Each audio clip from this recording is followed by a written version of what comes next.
There's a moment in history, one single, frozen instant in time, that captures everything about what it means to surrender your identity, to trade who you were for who you must become, to kneel when every fiber of your being screams to stand.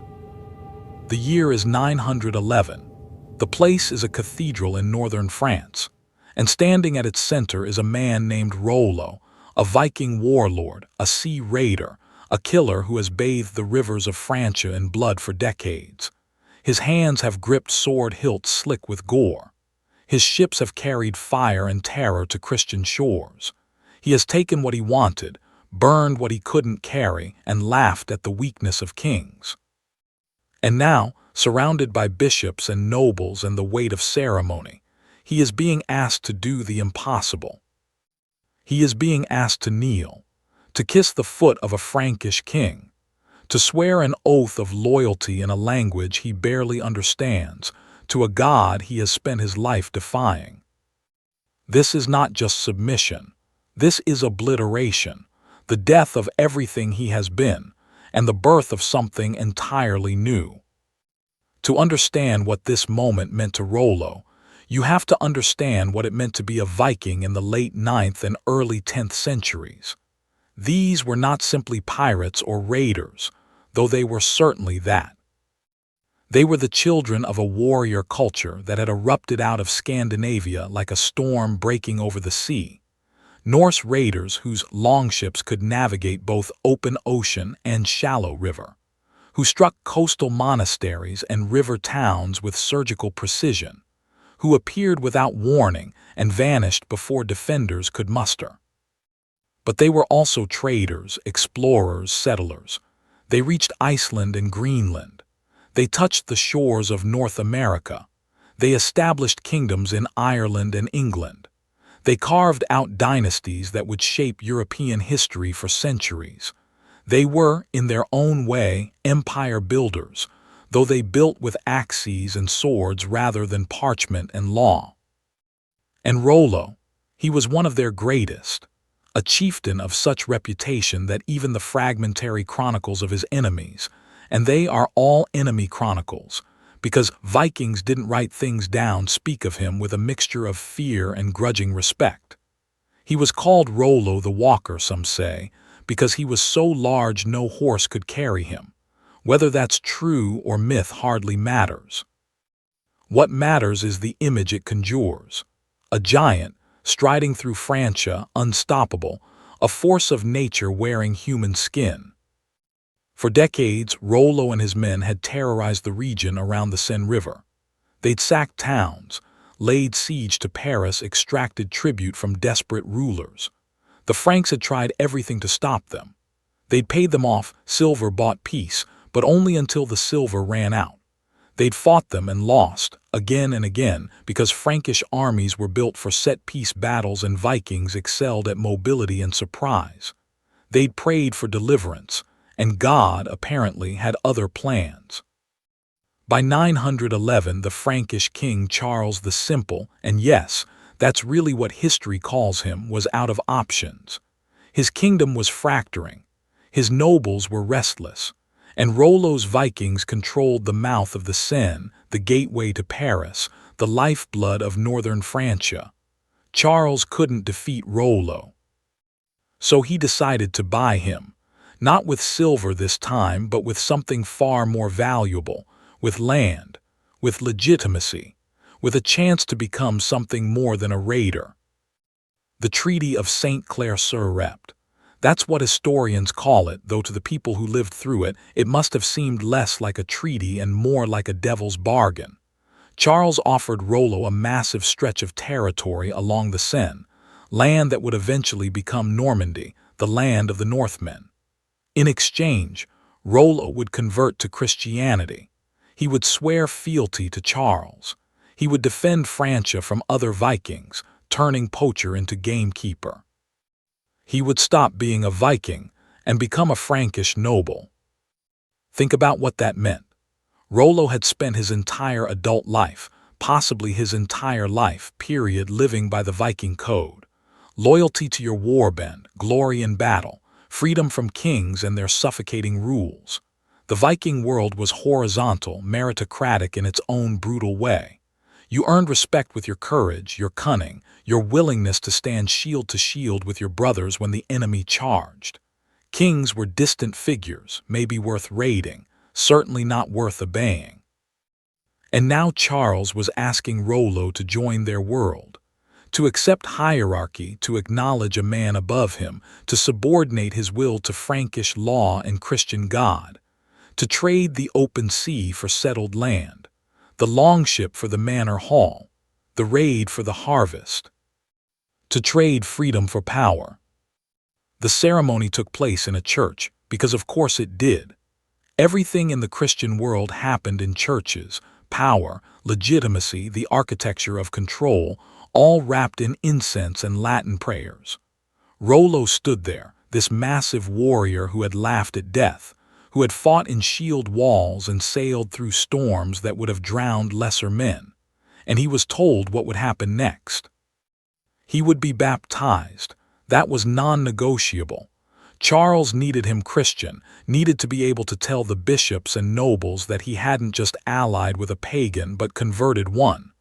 Salvation for a Viking soul, land for the king's peace. Everyone wins. And then, Rollo would perform the commendatio, the act of homage. He would kneel before Charles, place his hands between the king's hands and swear an oath of fealty. And to complete the ritual, to seal the bond, he would kiss the king's foot. This is where it gets interesting, because the chronicles, primarily written by a monk named Dudo of St. Quentin a century later, so take it all with appropriate skepticism, tell us that Rollo refused. Or rather, his pride allowed him to go only so far. He'd kneel, fine. He'd say the words, fine. But kiss the king's foot, bend down and press his lips to the boot of a man he could break in half. No. According to Dudo, Rollo ordered one of his men to perform the act on his behalf. And this Viking warrior, following his chieftain's command, grabbed the king's foot and lifted it to his mouth. But he lifted it so high, so roughly, that Charles toppled backward, sprawling in front of his entire court. The assembled nobles gasped. The bishops must have turned purple, and the Vikings, presumably, stifled laughter behind their hands. Now, is that story true? We'll never know for certain. Medieval chroniclers loved a good tale, and Dudo was writing for Rollo's descendants, Norman dukes who wanted to be seen as both legitimate rulers and badass Vikings. So he had reason to embellish. But even if it's fiction, it's revealing fiction, because it captures the central tension of that moment. Rollo submitting but never quite fully, accepting the oath but twisting it, bowing but refusing to break. What happened next changed the course of European history. Rollo kept his word, more or less. He settled his Vikings on the land Charles had given him, and they became Normans. They learned French, adopted Christianity, married local women, built churches and castles. Within a generation, they'd forgotten Old Norse. Within two, they were more French than Scandinavian. They became the shock troops of Christian Europe, fierce warriors who combined Viking ferocity with Frankish discipline. They conquered southern Italy. They carved out kingdoms in the Mediterranean. And in 1066, Rollo's great-great-great-grandson William would cross the English Channel and conquer England at the Battle of Hastings, becoming William the Conqueror and permanently reshaping the British Isles. All of that, centuries of history, the Norman conquest, the entire trajectory of medieval England, flows from the moment Rollo knelt in that cathedral. Or didn't quite kneel. Or knelt but made it clear he wasn't broken. But here's what gets lost in the grand sweep of events, what that oath cost Rollo personally, because he didn't just change his religion or his title. He changed his entire identity. The sagas he'd grown up hearing around winter fires, the gods his ancestors had worshipped, the way of life that had defined his people, all of it abandoned. He would raise his children as Christians, as Franks, as people who spoke a different language and dreamed different dreams. He severed himself from his past so completely that within a few generations, his descendants wouldn't even remember where they'd come from. Was it worth it? The pragmatist would say yes, absolutely. Rollo got land, legitimacy, a duchy that would become one of the most powerful territories in Europe. He traded the uncertainty of the Viking life, the constant raiding, the violence, the likelihood of dying young in some foreign river, for security, for power that would last beyond his lifetime. But there's something haunting about it too, something tragic, because every oath you swear is also a door you close. Every identity you claim is another you surrender. We like to think we're the sum of our choices, that we control who we become. But sometimes history puts you in a position where the only choice is which part of yourself you're willing to sacrifice. Rollo chose survival over pride, dynasty over glory, the long game over the eternal fight. And in doing so, he became the bridge between two worlds, the Viking and the feudal, the pagan and the Christian, the raider and the lord. That moment in the cathedral wasn't just about one man kneeling.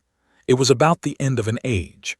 The Viking age was drawing to a close, and Rollo was both its last great champion and its betrayer.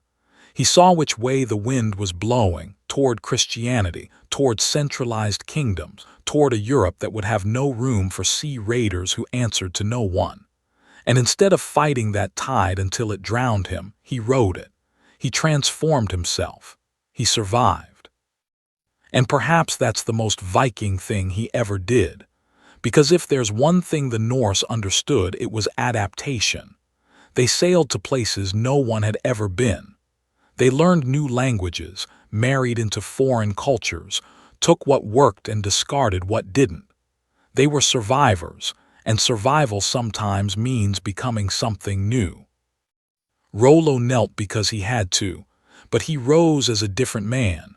Not quite Viking, not quite Frank, but something altogether new, a hybrid, a conqueror in waiting. The oath forced him to bow, but it didn't break him. It made him.